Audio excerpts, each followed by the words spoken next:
First National Bank of Lake Jackson presents Bank on It with your host, Dave Mayberry. Welcome all, both here in our studios and those streaming online. We are proud and very excited to have as our guest today my friend Kenny Vernor, President and CEO of VME, Vernor Materials and Equipment. Welcome, Kenny. Well, thank you, Dave.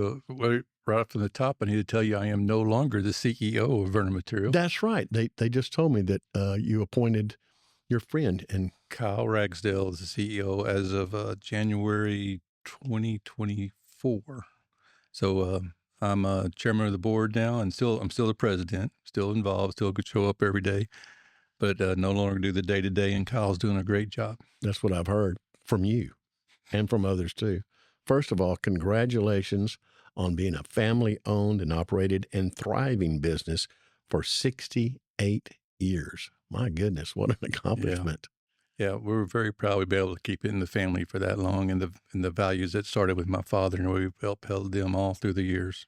And speaking of that, let's talk a little bit about Kelso Vernor and what inspired him to take that leap of faith and start VME. Sure.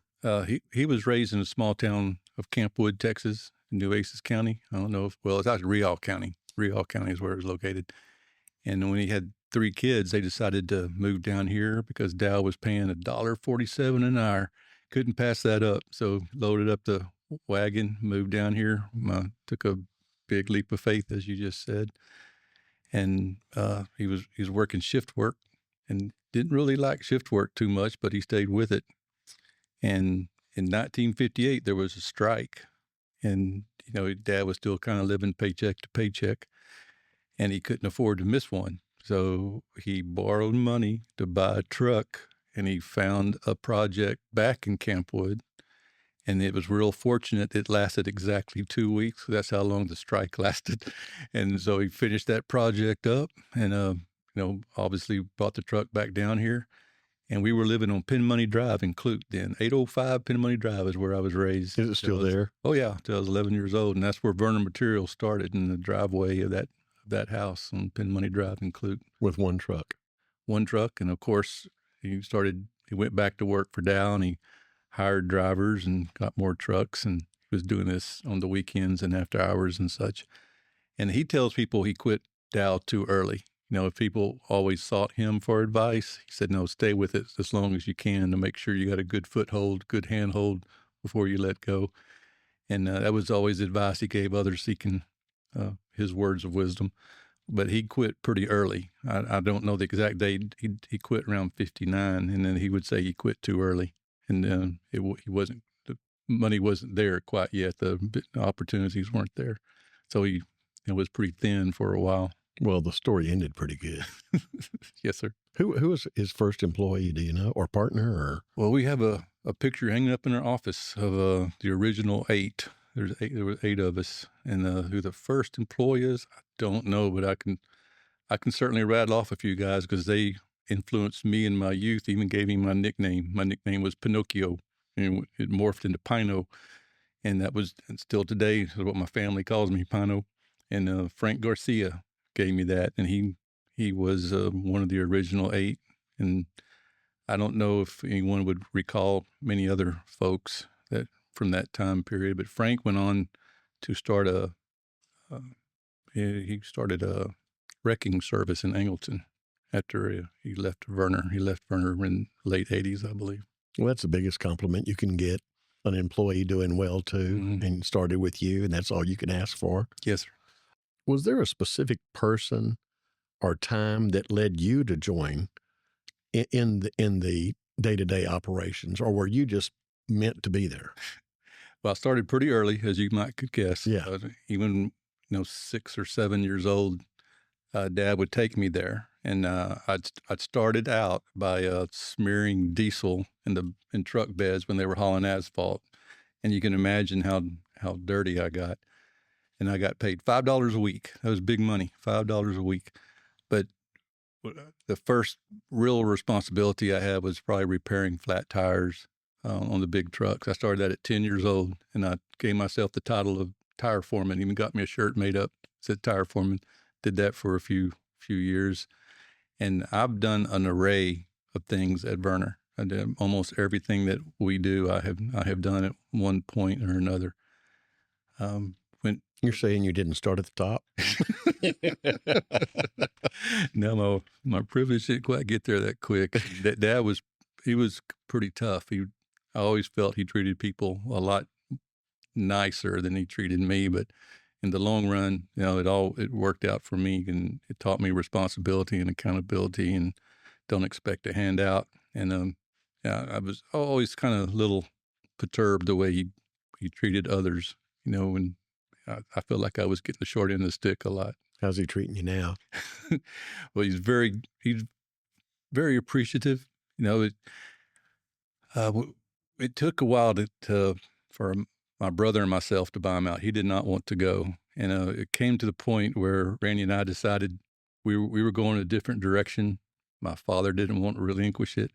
And it was a pretty complicated odyssey for my brother and myself to finally buy him out. And that happened around 99, 2000s when we bought him out. But he'd come to really appreciate the style, the business philosophy that we had. And it was different, and we had our conflicts.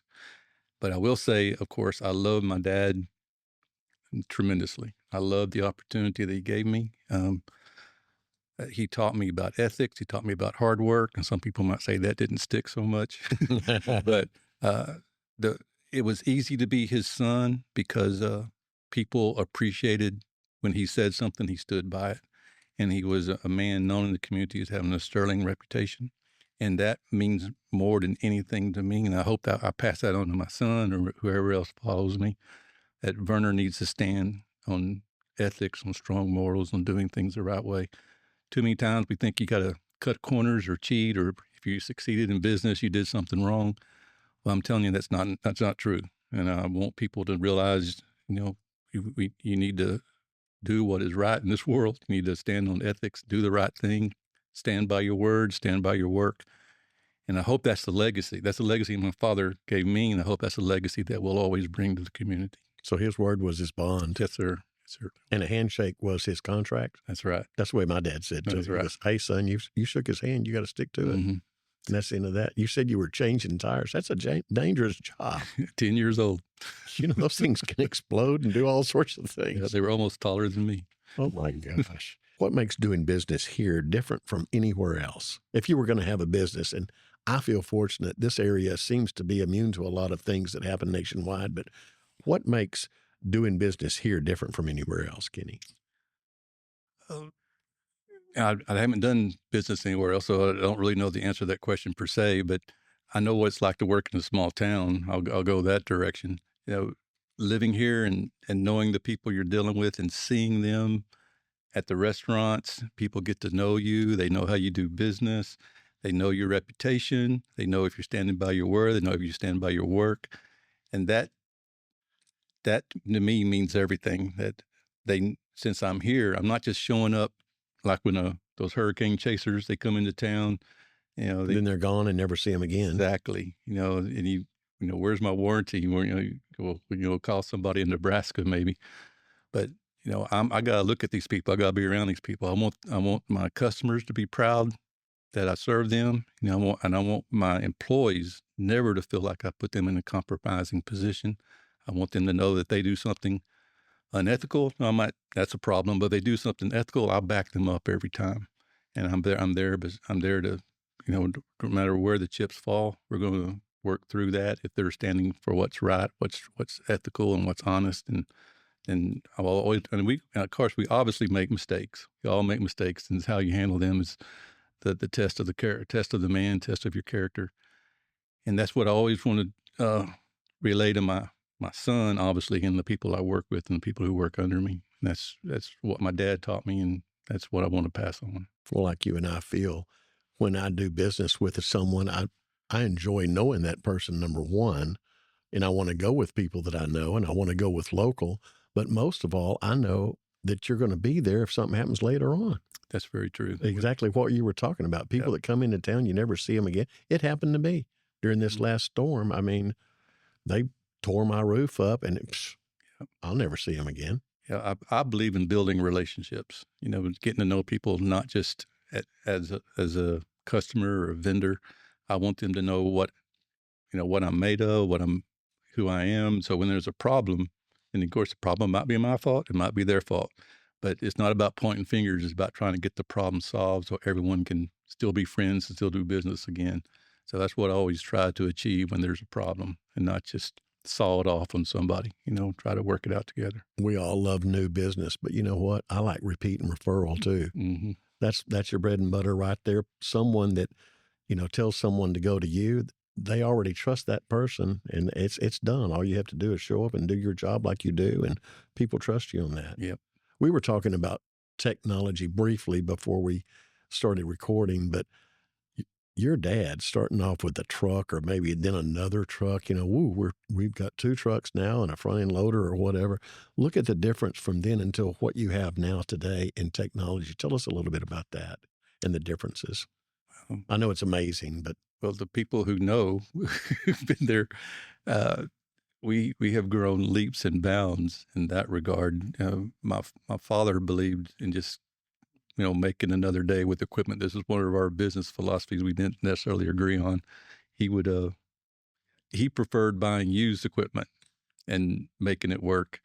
And I was always in the favor of spending the money to get what we need for the job to do it as efficiently as possible. So that's one of the big philosophies we disagreed on. And he did not embrace technology for the longest time. I'm kind of bringing out some dirty laundry a little bit, but he looked at administration side as just a necessary evil. He didn't want to really get quality people. Unfortunately, we got to have someone for this. Let's just pay the bare minimum to get that going. Well, I came in on the administration side of things eventually, and I saw what was needed or what I believed was needed. And one of the biggest things, biggest improvements that I believe I made was, for example, Barry Finley, hiring him as our CFO. He is a remarkable man, and he ran his own shop for the longest time. He was a personal friend of me, did my taxes, did our business taxes. I knew how well-versed he was in what he did. I knew how experienced he was, how knowledgeable he was, what he would bring to the table. And once he agreed to come over, and this was about 5 years ago, it has changed everything. And having somebody quality like that is one of the best decisions I ever made. And I can point to several people like that, of course, that I wouldn't change for anything. They really were impact players. And Barry Finley is on top of that list on how he's changed things. And the administration side is just extremely important. My father was always focused on operations. And again, that was our basic disagreement, or our biggest disagreement we had. Dad always focused on operations. And then while that's extremely important, if you don't have operations, if you don't do the work, you can't, you don't have anything to bill for. But if you don't have administration taking care of it on the other side, it goes to waste. You got to follow up, and you got to take care of insurances, your overhead. There's so many different things you got to take care of.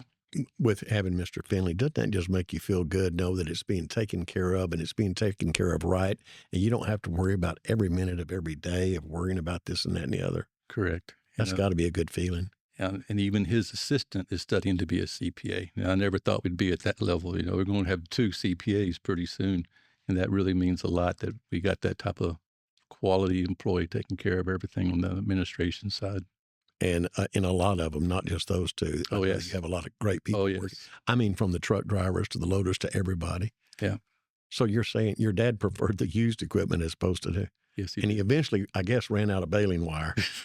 So we had to go new. Is that about it? Well, he did that kicking and screaming. He just didn't want to do it. He just much preferred to buy used and patch it up. And again, that's one of the biggest issues that we dealt with.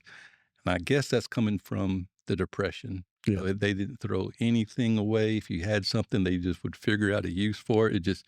Something would sit in their yard, and he'd just think about, now, how can I use that? And instead of saying, we have this project and we need to get exactly what we need to do it the most efficient way possible, he would try to make things work and, rig it around where he might be he's spending way too much time to make something work instead of getting something that works efficiently and productivity wise.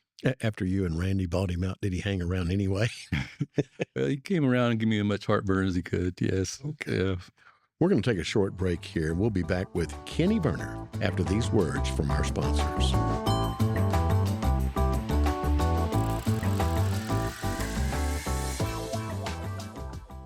Vernor Material and Equipment is your trusted source for handling a wide array of jobs and projects, both industrial and residential.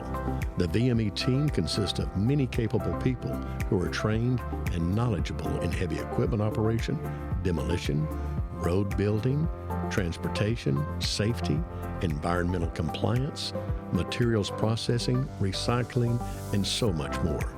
Locally owned and operated, serving in Brazoria County and beyond since 1958. Professional service, professionally done. Call Vernor Material and Equipment for your next project. It is our people who make VME the business it is today. Our podcast today is sponsored by First National Bank of Lake Jackson, featuring financial services with the integrity that you deserve. Let's talk. Call or come by and let's discuss your goals and plans for the future.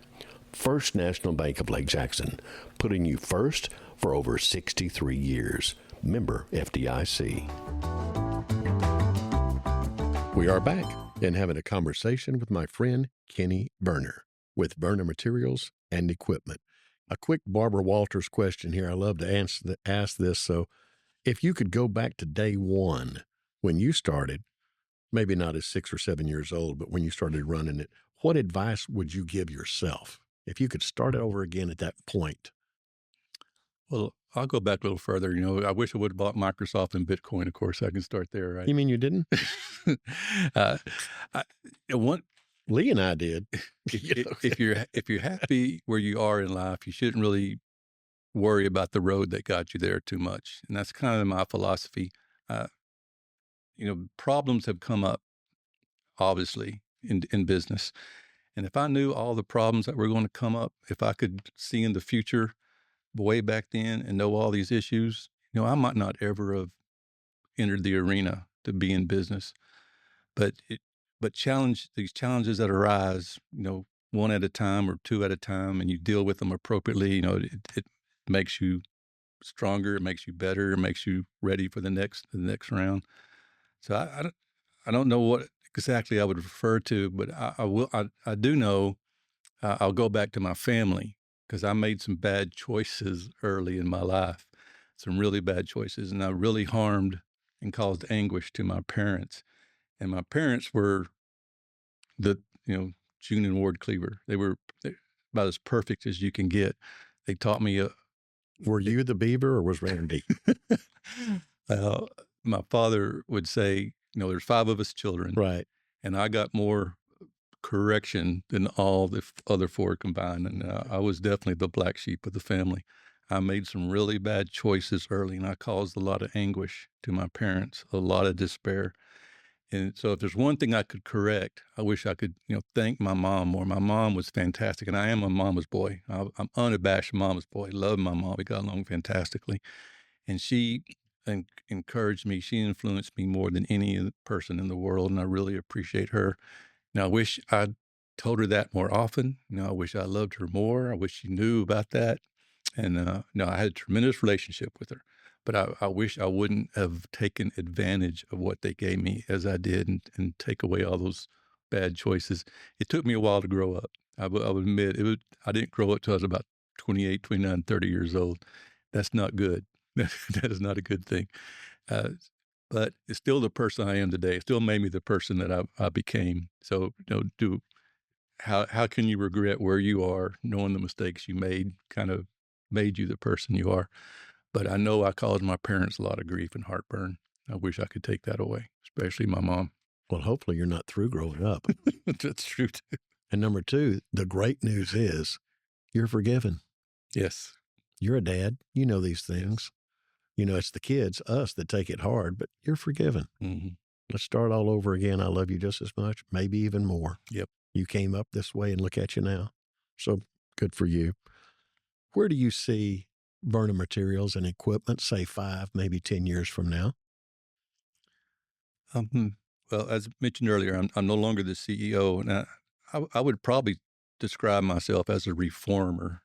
There was now I kind of reformed some things and fine tuned some things, and Kyle is on the road to really start expanding. And the reins, and I really kind of backed away and let him make the decisions without me in the loop. And I didn't want him to think I'm hovering on him or second guessing him, because that's one thing I didn't like. I didn't like, Dad hovering over me, second guessing my decision, because you're going to make mistakes, and you can learn from them or get your legs chopped out from underneath you. There's two ways of handling that, and I want him to know I'll support him in his decisions, and he is really trying to get our area of influence to expand and going in different plants, and he's hired some people that some pretty aggressive folks that we're trying to expand in our level of service.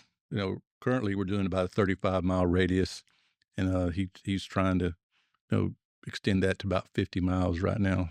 So that's what Kyle's vision is, and he's just trying to expand it overall. And you'll get there. Mhm.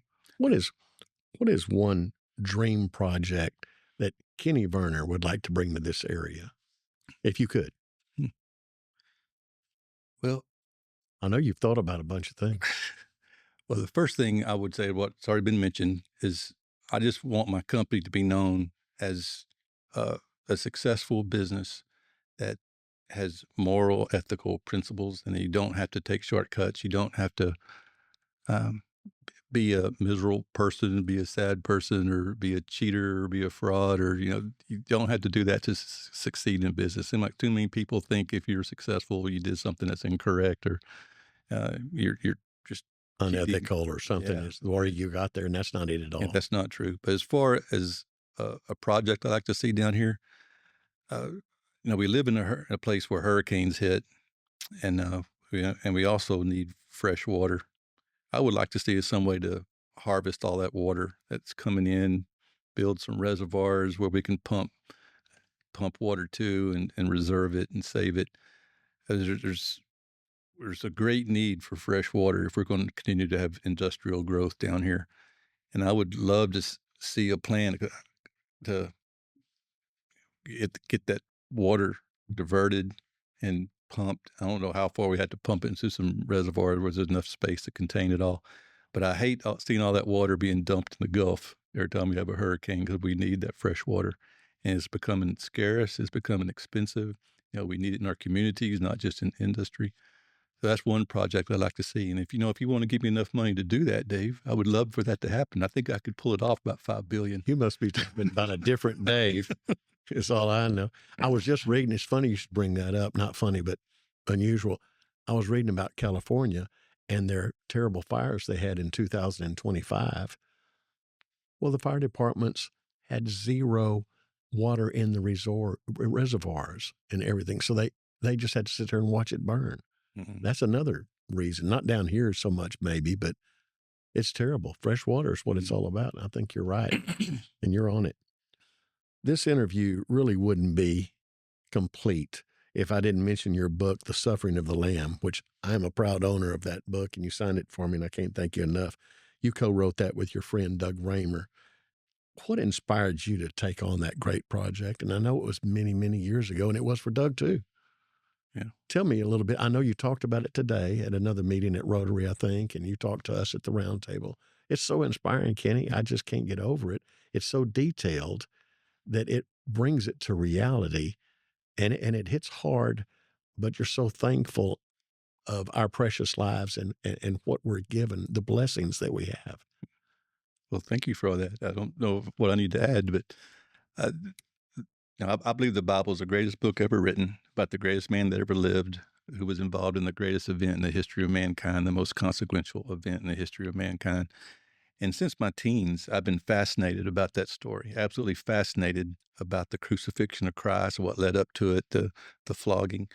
And I was always impressed or amazed at the understatement of the Bible, because this was the climactic event in the Bible. The the sacrifice of Jesus and his resurrection and the establishment of the church, but it was so understated. For example, John 19:1, he just simply said, Pilate took Jesus and scourged him.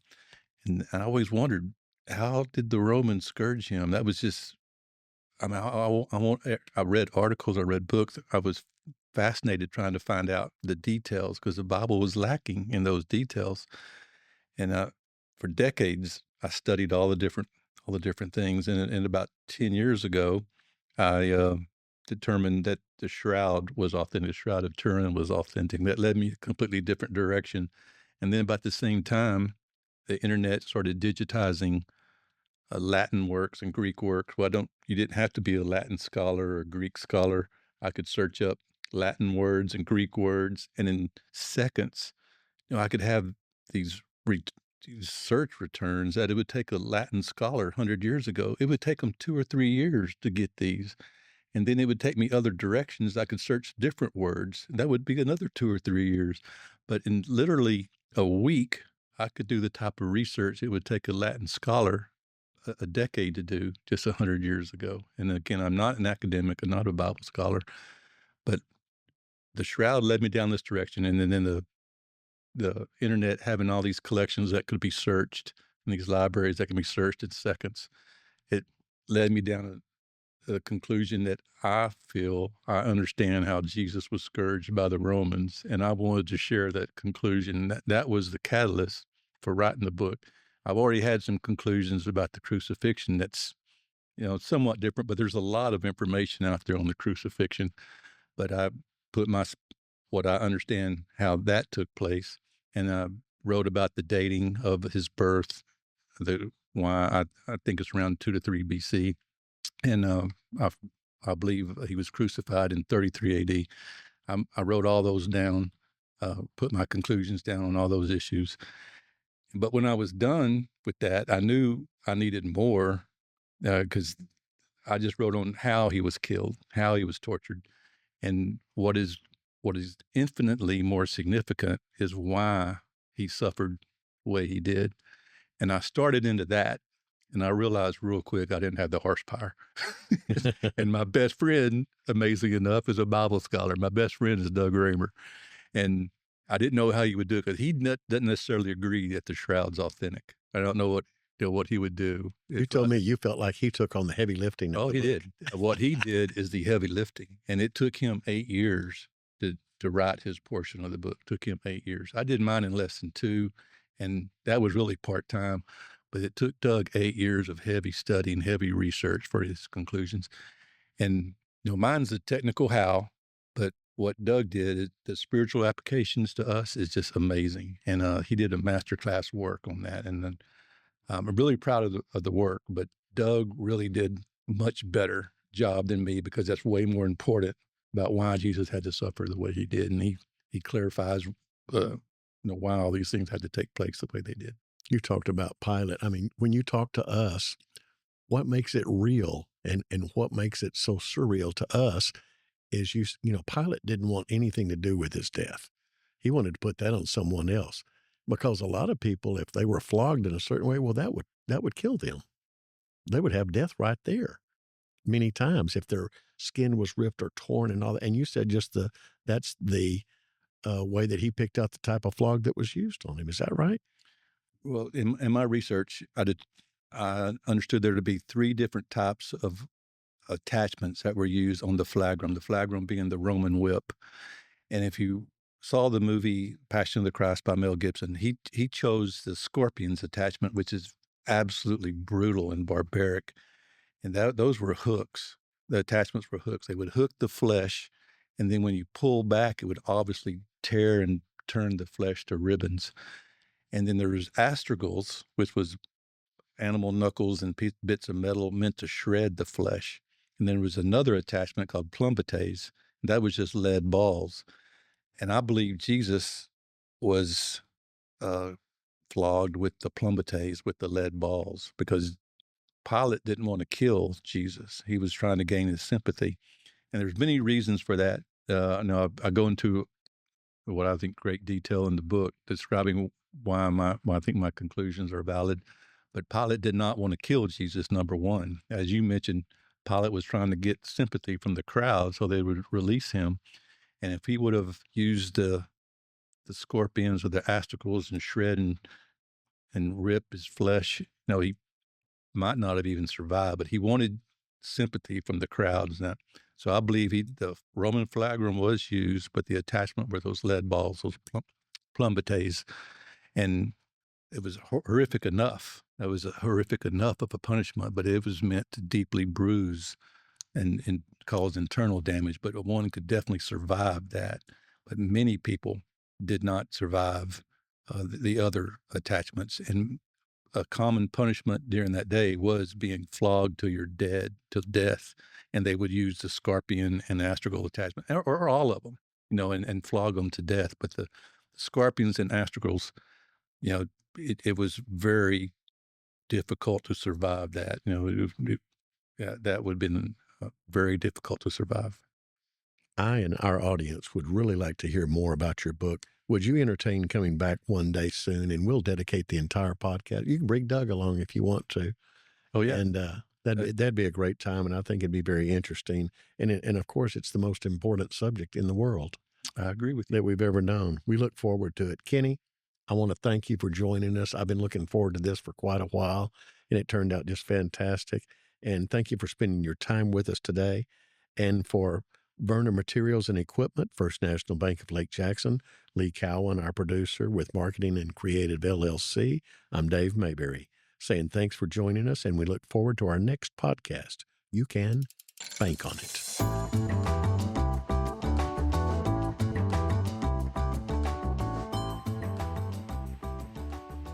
This podcast is for entertainment and informational purposes only and does not constitute legal or financial advice. Please consult with a professional for specific advice tailored to your situation. The views, thoughts, and opinions expressed in this podcast are solely those of the host and any guest and do not necessarily reflect the official policy or position of First National Bank of Lake Jackson. This episode discusses topics that are subject to change. Always review your current sources.